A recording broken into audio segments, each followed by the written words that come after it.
How to trim a video on Instagram. In this quick tutorial, I will be showing you how to trim a video on Instagram. Let's get started.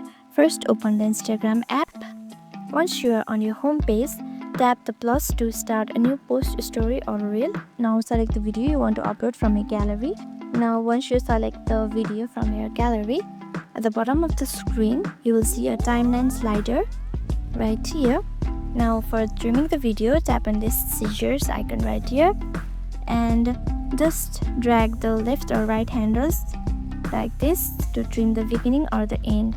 You can preview the trimmed version before posting, just like this. Preview the video.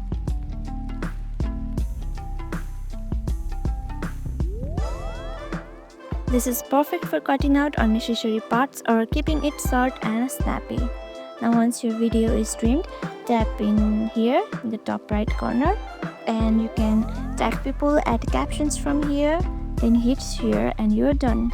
If this helped, give it a thumbs up, subscribe and ring the bell for more quick tips.